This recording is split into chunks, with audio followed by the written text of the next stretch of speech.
So కఠినం నపచ్యతే, సరళం న రోచతే. తేలికైన చెప్తే నచ్చదు, పోనీ అలా అని కష్టమైన చెప్పామనుకోండి అది అరగదు.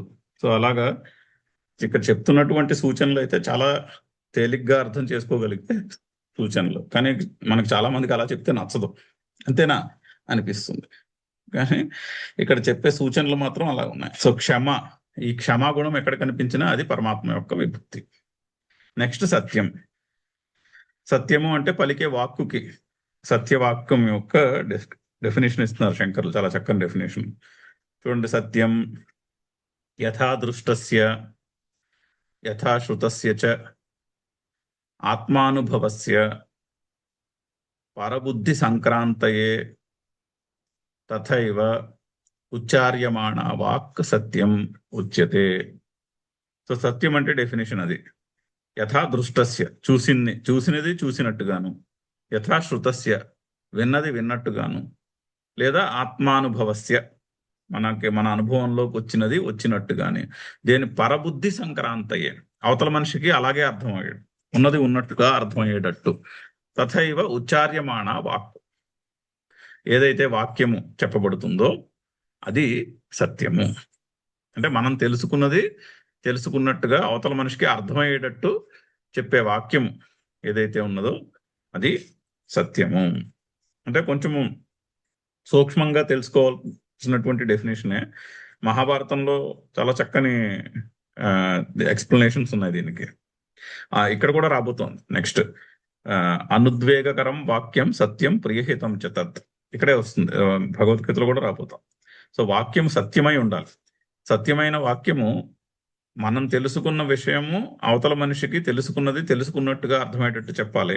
అంతేకాకుండా అనుద్వేగకరం అయి ఉండాలి, అవతల మనిషిలో ఉద్వేగాన్ని పుట్టించకూడదు. అలాగే ప్రియము హితమైనది ఉండాలి, ప్రియమైన విధంగా చెప్పాలి, హితకరమైనది ఉండాలి అవతల మనిషికి. అవతల మనిషికి హితకరమైనది కాదనుకోండి అది సత్యం కింద లెక్క రాదు. అలాగే మహాభారతంలో కూడా ఉన్నాయి ఇటువంటి డెఫినేషన్లు. నా సత్యవచనం సత్యం నా సత్యం బ్రూయాత్, యత్ భూతహితం సత్యం తదేవ మతం మమ అని మహాభారతంలో కూడా ఈ వాక్యం ఉంది. విదుర్నీతిలో కూడా 2-3 చోట్ల వస్తుంది సత్యం యొక్క డెఫినేషన్. హితము ప్రియము రెండు కలిసి ఉండాలి. యత్ భూతహితం సత్యం అంటే అవతల మనిషికి హితకరమైన వాక్యమై ఉండాలి, అది ప్రియాన్ని కలిగించే వాక్యమై ఉండాలి, లేకపోతే కామ్గా ఉండాలి. ఆ విధంగా చెప్పలేకపోతే చెప్పక్కర్లేదని చెప్తాడు విదుర్నీతిలో. నేను చెప్పినప్పుడు సత్యం చెప్పాలి, కానీ చెప్తే సత్యం చెప్పాలి, కానీ సత్యం ఏ విధంగా చెప్పాలి, అవతల మనిషికి ప్రియాన్ని కలిగించే విషయంగా చెప్పాలి. అనుద్వేగకరం వాక్యం, ఉద్వేగాన్ని కలిగించేటట్టు చెప్పకూడదు. ఉద్వేగం కలిగించకుండా అవతల మనిషికి ప్రియమైన విధముగా, అవతల మనిషికి హితమైన విషయమును మనం తెలుసుకున్నది వాళ్ళు తెలుసుకునే ఆ విధంగా తెలుసుకునేట్టుగా చెప్పే వాక్యమునకు సత్యము అని పేరు.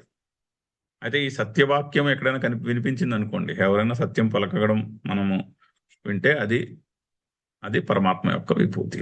లేదా మనము ఈ విధంగా సత్యం పలకగలిగామనుకోండి, అది అలా పలకగలిగినప్పుడు అదేదో మన గొప్పతనం కాదు, అది ఆ పరమాత్మ యొక్క విభూతియే అని చెప్పడం. నెక్స్ట్ది దమః. తమః శమః 2 గుణాలు ఇది వరకు కూడా ఇచ్చేవి. దమః అంటే బాహ్యేంద్రియ ఉపశమః, ఇంద్రియముల యొక్క ఉపశమనము, అంటే ఇంద్రియములు విషయముల చుట్టూ పరిగెట్టకుండా ఉండుట, అది దమః. ఇంద్రియములకు వేరే చోట కూడా చెప్తారు, ఆల్రెడీ చెప్పారేమో. ఇంద్రియముని అగ్నితో పోలుస్తాడు. ఇంద్రియము అగ్ని వంటిది. సో అగ్ని, ఇప్పుడు హోమం చేస్తున్నాం అనుకోండి, హోమంలో వేసే హవిస్ ఆజ్యం ఏ విధంగా ఉండాలి? ఆజ్యం శుద్ధమైనదై ఉండాలి, కల్తీ లేని ఆజ్యం ఉండాలి. అప్పుడు లేకపోతే కల్తీ ఉన్న ఆజ్యం వేస్తే దుర్గంధం పుడుతుంది అందులోంచి. లేదా వేసే ఆజ్యము ఒకటి శుద్ధమైనదై ఉండాలి, అప్పుడు పరిమళం వస్తుంది. 2 మితంగా ఉండాలి, లిమిటెడ్ పరిమితమైన క్వాంటిటీలో ఉండాలి. బోల్డ్ అంత హవిస్సు వేసేయక్కర్లేదు, పరిమితమైనటువంటి క్వాంటిటీ వేయాలి. అది కల్తీ లేనటువంటి ఆజ్యము హవిస్సు అందులో వేయాలి, అగ్ని. సో ఇంద్రియములలో కూడా విషయముల యొక్క భోగములు ఎలా ఉంటాయో ఆ విధంగా ఉండాలి. అనవసరమైన విషయాలతో భోగాలకి అలవాటు పడితే అగ్నిలో రబ్బర్ టైర్ వేసినట్టే, అగ్నిలో రబ్బర్ టైర్ వేశారనుకోండి, రబ్బర్ ముక్క వేస్తే అంత దుర్గంధం పుడుతుంది. ఆ విధంగా ఇంద్రియములతో చేసే భోగములు కి దృష్టాంతము హోమము, హోమాగ్నిలో వేసేటటువంటి ఆజ్యం. అది ఎలా శుద్ధమైనదై పరిమితమైన క్వాంటిటీలో ఉండాలో ఇంద్రియ భోగం కూడా ఆ విధంగానే ఉండాలి. అది దమం. అది బాహ్యేంద్రియ ఉపశమ అంటే. రెండవది శమః. శమః అంటే అంతఃకరణస్య ఉపశమ, మనస్సు యొక్క ఉపశమం. అంటే మనశ్శాంతిగా ఉండడం. మనశ్శాంతిగా ఉండడమే మనశ్శాంతిగా ఉంటేనే ఆరోగ్యం మిగులుతుంది ఫైనల్లీ. అంతే కదా. మనస్సు యొక్క మనకు వచ్చే అనారోగ్యాలన్నిటికీ కూడా ఫైనల్లీ కారణము కొన్ని చాలా తక్కువ ఉంటాయి. ఓన్లీ ఫిజియోలాజికల్ ఇల్నెసెస్ అనేవి. అన్ని physiological illnesses finally psychological issues తోనే మొదలవుతాయి. అందుకనే వాటిని సైకోసొమాటిక్ ప్రాబ్లమ్స్ అంటారు. సో అంతఃకరణస్య ఉపశమ. సో మనశ్శాంతి అనేది చాలా ముఖ్యం. మనశ్శాంతి ఉంటే ఒకవేళ ఆ శరీరానికి ఏమైనా అనారోగ్యం కలిగినా కూడా దాన్ని తేలిగ్గా హ్యాండిల్ చేసుకోగలుగుతాం. మనశ్శాంతి లేదనుకోండి, ఏమాత్రం అనారోగ్యం కలిగినా అసలు దాన్ని హ్యాండిల్ చేసుకునే శక్తి ఉండదు. సో అంతఃకరణము యొక్క ఉపశమనము, మనస్సు యొక్క శాంతి చాలా ఇంపార్టెంట్. అది శమ. అది కనిపించింది అనుకోండి మనకి అవతల మనిషిలో కానీ మనలో కానీ, అది ఆ పరమాత్మ యొక్క విభూతి. తర్వాత రెండు ఉన్నాయి, సుఖము దుఃఖం. సుఖం ఆహ్లాద, దుఃఖం సంతాప. సుఖ దుఃఖాలు. ఈ సుఖ దుఃఖాలు రెండు కూడా సుఖ దుఃఖములు ఎటువంటివి? పగలు రాత్రి వంటివి. ఈ పగలు రాత్రి రెండు సూర్యుని వల్లనే వచ్చాయి. సూర్యుని యొక్క కాంతి వల్లనే కదా పగలని రాత్రి అని అంటున్నాము. రెండు సూర్యుని యొక్క కాంతి వల్లనే వస్తున్నాయి. పైగా రెండు 50-50 ఉంటాయి. ఒక ఏడాది గడువు తీసుకుంటే ఎగ్జాక్ట్లీ 50-50 అయిపోతుంది. Day and night. డే 50% ఉంటుంది, నైట్ 50% ఉంటుంది. సీజన్స్ ని బట్టి ప్రపోర్షన్ మారచ్చేమో కానీ యావరేజ్ అవుట్ చేసేస్తే 50-50.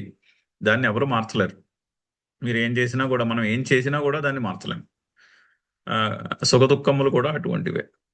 మన జీవితాల్లో సుఖము దుఃఖము జాగ్రత్తగా మనం పరిశీలించామనుకోండి, రెండు సమానంగానే ఉంటాయి. కొంత సుఖం ఉంటుంది, కొంత దుఃఖం ఉంటుంది. రెండు సమానంగానే ఉంటాయి. కాకపోతే మన అలా అనిపిస్తుంది, 80% దుఃఖం ఉంది, ఆర్ మోర్ దెన్ 80% దుఃఖమే ఉంది, 20% కంటే తక్కువే సుఖం ఉంది కదా అని అనిపిస్తుంది. కానీ జాగ్రత్తగా మనం పరిశీలించి చూస్తే రెండు సమానంగానే ఉంటాయి. పైగా రెండు కూడా ఆ భగవంతుని యొక్క అనుగ్రహంలే. ఈ రోజు సుఖంగా ఉంటే అది ఆ పరమాత్మ యొక్క అనుగ్రహమే. ఈరోజు దుఃఖం పుట్టింది అనుకోండి మనసులో, అది కూడా పరమాత్మ యొక్క అనుగ్రహమే. సో మనసులో సుఖం పుట్టినా దుఃఖం పుట్టినా, ఆహా ఈరోజు ఈ సుఖము యొక్క అనుభూతి కలుగుతున్నది, ఇది పరమాత్మ యొక్క విభూతి. ఈరోజు ఈ దుఃఖము యొక్క అనుభూతి కలుగుతున్నది, ఇది కూడా పరమాత్మ యొక్క విభూతియే అని గుర్తించుట. అంటే ఈశ్వరార్పణ బుద్ధిని అలవరుచుకుందుకి చిట్కాలు ఇవన్నీ. సుఖం వచ్చినా దుఃఖం వచ్చినా రెండు కూడా పరమాత్మ యొక్క అనుగ్రహమే. రెండు కూడా పరమాత్మ యొక్క విభూతులే.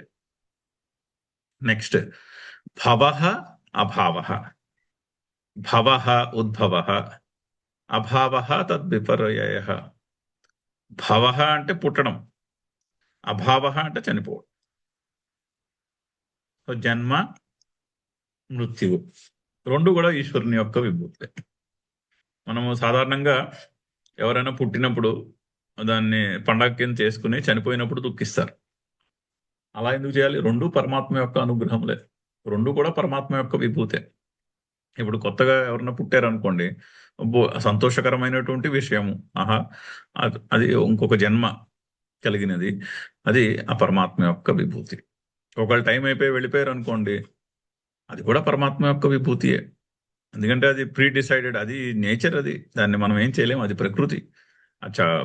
పుట్టినవాడు మరణించక తప్పదు, మరణించిన వాడు మళ్ళీ పుట్టక తప్పదు. సో ఆ రెండు కూడా నాన్ స్టాప్ గా అలా జరుగుతూనే ఉంటాయి. సో పుట్టడము ఏ విధంగా పరమాత్మ యొక్క విభూతియో, మృత్యువు కూడా పరమాత్మ యొక్క విభూతియే. అమృతం చైవ మృత్యుశ్చ సదసచ్చాహం అర్జున అని శ్రీకృష్ణుడు ఆల్రెడీ చెప్పినట్టున్నాడు, లేదా చెప్పబోతున్నాడు.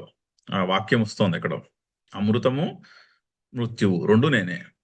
సత్తు అసత్తు రెండు నేనే, అమృతము మృత్యువు రెండు కూడా నేనే అని ఆల్రెడీ వేరే శ్లోకంలో కూడా వస్తుంది. ఇక్కడ కూడా అది చెప్తున్నాను. భవః అభావః రెండు కూడా పరమాత్మ యొక్క విభూతే. సో పుట్టుక చూసినే ఆనందిస్తే అది కూడా ఇగో ఓహో ఆ పరమాత్మ యొక్క విభూతి అని గుర్తించుట. మరణము అయ్యో ఇది కూడా అయ్యో అనుకోకలేదు, అది కూడా ఆ పరమాత్మ యొక్క విభూతియే అని గుర్తించుట. అలాగే నెక్స్ట్ది భయం. భయం అంటే త్రాస. భయం ఎందుకు కలుగుతుంది? సాధారణంగా ఏదైనా అధర్మమైనటువంటి పని చేస్తున్నప్పుడు ఈ అధర్మం యొక్క రిజల్ట్ మనం అనుభవించాలి కదా అని భయం కలుగుతుంది. సో భయము, ఆ భయం పుట్టిందనుకోండి మనసులో, భయం కలుగుతోందిగా. భయం పుడుతోంది అంటే ఏంటి? చేస్తున్న పని మంచిది కాదేమో అన్నటువంటి చిన్న పించ్ ఉంది మనసులో. ఆ పించ్ ఎక్కడి నుంచి వచ్చింది? ఆ ఆ అయ్యో మనం చేస్తున్న పని తప్పేమో అన్న భావన ఎక్కడి నుంచి వస్తుంది? అది పరమాత్మ యొక్క విభూతి. భయం కలిగినప్పుడు కూడా పరమాత్మ యొక్క విభూతియే. అలాగే అభయం తద్విపరీతం. మనసులో అభయం కలిగినప్పుడు కూడా, అభయం యొక్క ఫీలింగ్ కలిగింది అనుకోండి, మరేం పర్వాలేదు, ఈ పరిస్థితి ఎంత కఠినమైనదన్నా మరేం పర్వాలేదు, నేను దీన్ని దాటేస్తాను అన్న అభయం కూడా కలుగుతుంది మనసులో. ఆ అభయం కలిగింది అనుకోండి, అది కూడా ఆ పరమాత్మ యొక్క విభూతియే. భయం త్రాసః, అభయం తద్విపరీతం. ఇంకా ఉన్నాయి. అహింస, అపీడా ప్రాణినాం. ప్రాణులను పీడించకుండా ఉండడం. అహింస. అహింస అంటే ఉత్తిగా బయట యాక్షన్స్ లోనే కాదు, మనస్సు వాక్కులో కూడా అహింస లేకపోవడం. అంటే మన హింసించాలనే థాట్ కూడా రాకపోవడం, అది అహింస. పతంజలి యోగ సూత్రాల్లో అహింసని చాలా రకాలుగా డిస్క్రైబ్ చేస్తారు. అంటే మనస్సు, వాక్కు, యాక్షన్ మూడిట్లోనూ కూడా ఇంటెన్సిటీ, మూడు 9 రకాల అహింసల గురించి డిస్క్రైబ్ చేస్తాడు ఆయన పతంజలి యోగ సూత్రాల్లో. చాలా దాన్ని ఇంకా చాలా సబ్ కేటగిరీస్ చేసి బోల్డ్ అన్ని కేటగిరీలో చెప్పొచ్చు ఈ అహింసని. కాకపోతే సింపుల్ గా చెప్పాలి అంటే ఆలోచన, వాక్కు, చేష్టలు మూడిట్లోనూ కూడా ప్రాణినాం ఆపీడ, అపీడ, ఇతరులను పీడించకుండా ఉండుట, అది అహింస. ఈ అహింస ఎక్కడైనా కనిపించింది అనుకోండి ఒక మనిషిలో, మనలో కానీ ఇతరులలో కానీ, అది ఆ పరమాత్మ యొక్క విభూతి. సమత, సమచిత్తత, సమత్వము. ఆల్రెడీ సమత్వం యోగముచ్యతే అని చెప్పాడు ఇది వరకు. సో ఈ సమత్వం అన్ని భూతాల్లోనూ సమత్వము నేను అని కూడా చెప్పాడు ఇది వరకు. ఆల్రెడీ ముందు 7వ చాప్టర్లో 9వ చాప్టర్లో కూడా చూసాం. సో అంది సమత, సమచిత్తత. నెక్స్ట్ తుష్టి అంటే సంతోష, పర్యాప్త బుద్ధి లాభేషు. తుష్టి అంటే సంతోషం, సంతృప్తి. లాభేషు పర్యాప్త బుద్ధి. ఏదైనా లాభం పొందినప్పుడు అమ్మా ఇది చాలు, అమ్మయ్య ఇది చాలులే అనిపిస్తుందిగా. అలా అనిపించాలి. అనిపించకపోవచ్చు చాలా మందికి, ఎంత లాభం పొందినా ఇంకా లాభం పొందాలన్నటువంటి అత్యాస ఉండొచ్చు, లోకల్ మనుషుల్లో కనిపిస్తూ ఉంటుంది.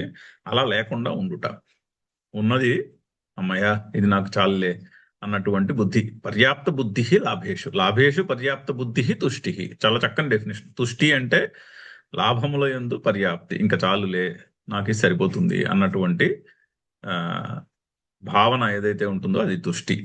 ఎవరిలో అయినా తుష్టి కనిపించింది అనుకోండి, చాలా తక్కువ కనిపిస్తుందేమో లోకంలో ఈ రోజుల్లో, లోకల్ మనుషుల్లో, కానీ కనిపించినప్పుడు అది పరమాత్మ యొక్క విభూతి.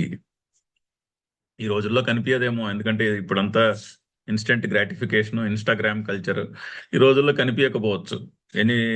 ఏదైనా పోస్ట్ పెడితే అందరూ లైకులు పెడుతూ ఉండాలి దానికి, లేకపోతే అలా ఎవరు లైక్ చేయకపోతే మనం పెట్టిన పోస్ట్ని అదే దుఃఖానికి కారణం అయిపోతుంది.